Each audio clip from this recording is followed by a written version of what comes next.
20쪽에 있는 내용부터 다시 보도록 하겠습니다. 자, 화학 반응의 규칙에서 첫 번째 법칙은 뭐냐면 질량 보존 법칙이라고 하는 거예요. 자, 질량 보존 법칙은 라부아지에가 얘기를 했던 건데요. 반응물의 총질량과 생성물의 총질량이 같다라고 하는 거고요.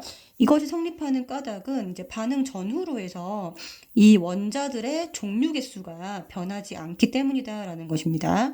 그래서 질량 보존 법칙은 물리 변화와 화학 변화에서 모두 성립한다. 자, 그러면 첫 번째 화학 변화에서 성립하는 것과 물리 변화 성립하는 것을 각각 이제 얘기를 하도록 할 텐데요. 화학 변화 같은 경우는 예를 들어서 이제 물 분자가 이렇게 쪼개지는 반응을 한번 보도록 하겠습니다. 자, 물 분자가 쪼개지면은 수소 분자와 산소 분자로 나뉘어지게 되는데 이것은 이제 반응 전후 여기 나와 있는 것처럼 원자 종류 개수가 변하지 않도록 개수를 맞춰주게 되면 여기가 2가 되고요.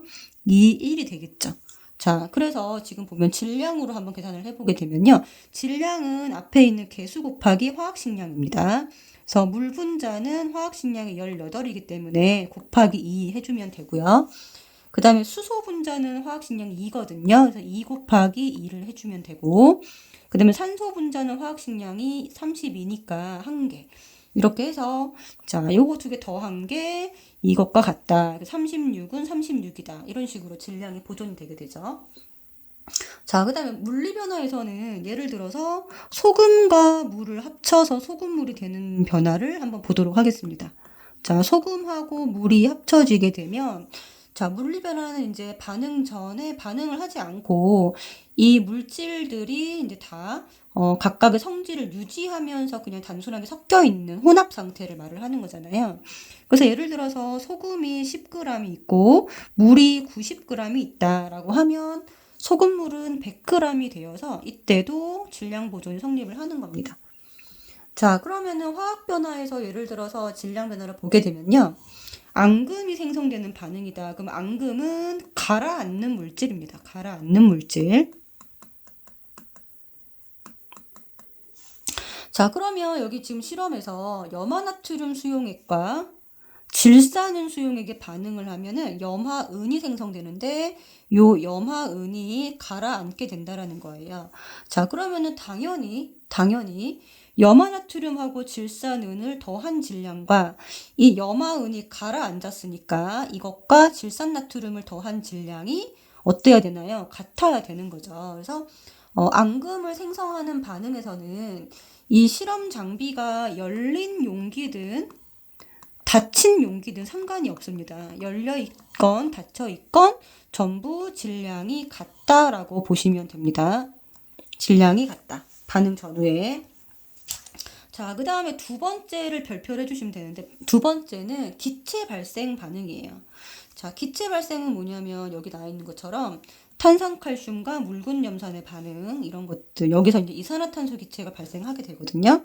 자, 탄산이라는 것 안에 얘가 이제 CaCO3인데 얘가 원래라면은 CA2+라고 하는 이온과 CO3E-라고 하는 이온이 결합해서 얘가 된 거예요.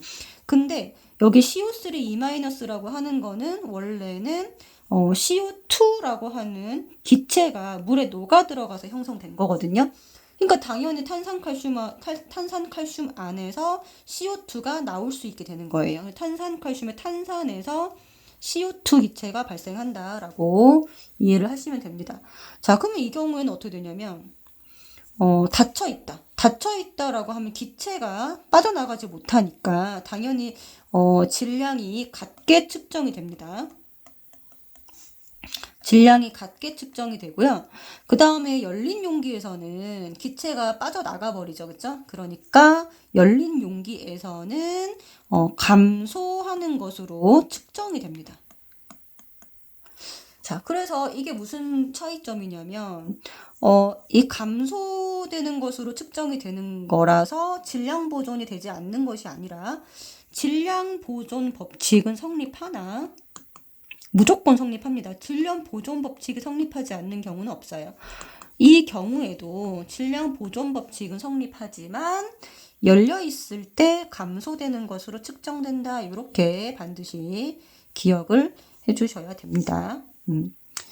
자, 매우 중요합니다. 네. 자, 그 다음에 세 번째, 연소 반응. 연소 반응도 마찬가지로 지금 보면은 강철솜의 연소랑 나무의 연소가 있어요. 자, 강철솜의 연소는요, 금속에 산소가 그냥 이렇게 달라붙어 버립니다.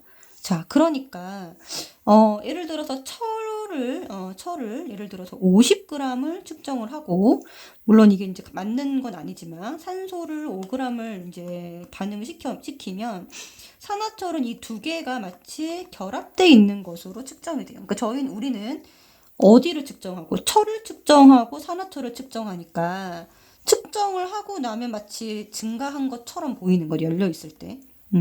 자, 그래서 산화철 같은 경우는 열려 있을 때 증가하는 것으로 측정이 됩니다. 자, 그런데 나무는 이때 이산화탄소나 수증기 같은 기체가 발생되는 반응과 똑같기 때문에 열려 있을 때 질량이 감소하는 것으로 측정이 됩니다. 자, 그래서 강철솜이 증가하는 이제 열려있는 용기에서예요. 열려있는 용기에서 증가하는 것처럼 보이는 이유는 철이 공기 중에 산소랑 결합을 했기 때문이다라고 이 이유를 반드시 알고 계셔야 돼요. 그 다음에 나무의 연소에서 질량이 감소하는 것으로 보이는 이유는 기체가 날아갔기 때문이다. 이렇게 두 개를 비교해서 정리를 해주셔야 됩니다. 자, 그러면은 여기서도 질량 보존 법칙이 성립하지 않는 것이 아니라 요 세 가지 경우에 앙금 생성 반응, 기체 발생 반응, 이 연소 반응, 모든 반응에서 질량 보존 법칙은 성립한다. 이렇게 보시면 되겠습니다. 자, 여기 한번 볼게요. 닫힌 용기에서 강철솜과 열린 용기에서 나무 연소 모형입니다. 자, 닫힌 용기에서는 그냥 무조건 질량이 같다. 여기도 질량이 같다. 질량은 보존되니까요. 그죠? 닫힌 용기에서 질량의 차이가 난다라고 하면 무조건 거짓말이다. 라고 보시면 됩니다. 자, 그 다음에 이제 여기 이제 21쪽에 개념 속소 확인 문제를 보도록 하겠습니다. 질량 보존 법칙에 대한 설명으로 옳은 것은 동그라미, 옳지 않은 것은 X 표시하시오라고 했습니다. 자, 반응물의 보존 법칙은 자, 일단 무조건 성립한다. 무조건 성립한다. 성립하지 않는 예외 경우는 없다. 알겠죠? 자, 반응물의 총질량과 생성물의 총질량이 같다. 자, 반응물의 총질량과 생성물 총질량이 같다. 자, 물리 변화에서 성립하지 않는다. 무조건 성립한다 그랬습니다. 기체가 발생하는 반응에서는 성립하지 않는다. 무조건 성립한다. X. 네. 자, 2번. 화학 반응이 일어날 때 질량이 보존되는 까닭은 반응 전후로 물질을 이루는 이것의 종류와 개수. 자, 이것이 뭐예요? 물질을 이루는 것은 바로 원소입니다. 원소. 원소들의 종류 개수가 변하지 않기 때문이다. 이렇게 해주셔야 돼요. 자, 3번. 염화나트륨 수용액과 질산은 수용액의 반응 모형을 나타낸 것이다. 자, 염화나트륨과 질산은 반응해가지고 염화은 얘가 바로 앙금이죠. 앙금입니다. 자, 반응 전후 같다라고 하시면 됩니다. 앙금 생성 반응은 열린 용기든 닫힌 용기든 무조건 같다. 네. 자, 4번. 자, 묽은 염산과 탄산 동그라미 치시고 여기서 반응 후에 CO2 기체가 발생돼서 날아갑니다. 자, 근데 지금 여기는 뚜껑이 닫혀 있으니까 닫힌 용기가 되겠죠. 닫힌 용기에서는 네, 뚜껑이 닫혀 있을 때는 네, 무조건 질량이 같게 측정된다. 자, 발생하는 기체는 이산화탄소이다. 네, 맞습니다. 기체가 발생함으로 나질량이 작다. 그렇지 않아요. 지금 닫혀 있기 때문에 질량이 같다. 만약에 뚜껑을 열면 감소한다. 네, 이게 맞는 거죠. 그렇죠? 네.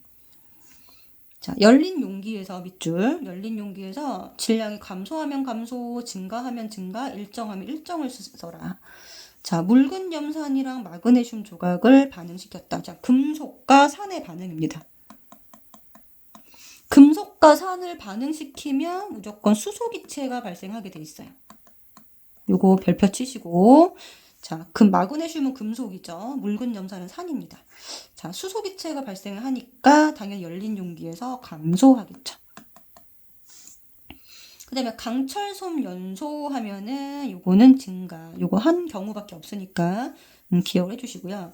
그다음에 황산 나트륨과 염화 바륨, 여기서 이제 황산과 바륨을 기억을 하시면, 자, 황산 바륨이라는 것은 바로 앙금이죠, 그렇죠? 황산 바륨 앙금입니다. 자, 그래서 얘는 그냥 똑같아요. 일정. 앙금 생성 반응은 일정하다. 나무를 연소시키는 반응에서는 기체가 발생이 되죠. CO2가 발생됩니다. 자, 그렇기 때문에 감소. 이렇게 정리해주면 되겠고, 6번 문제도 볼게요. 자, 6번은 공기 중에서 강철솜을 가열한 후 질량을 측정했더니 21g이 됐대요. 자, 그러면은 전후로 6g의 차이가 납니다. 그게 바로 산소겠죠, 그죠? 그래서 반응 전과 반응 후를 보면은 강철솜 더하기 산소가 돼야 되죠, 그쵸? 이것과 산소를 반응시켜서 그 다음에 얘가 이제 반응 후에 산화철이 된 거예요. 그러니까 강철솜은 그냥 이제 여러분 철이라고 보시면 됩니다. 강철솜은 철. 철이 21이었고 산화철이 27g이 됐으면 당연히 산소가 6g이 돼야 되겠죠. 같아야 되니까. 그래서 정답은 요 6g을 답으로 해주시면 됩니다.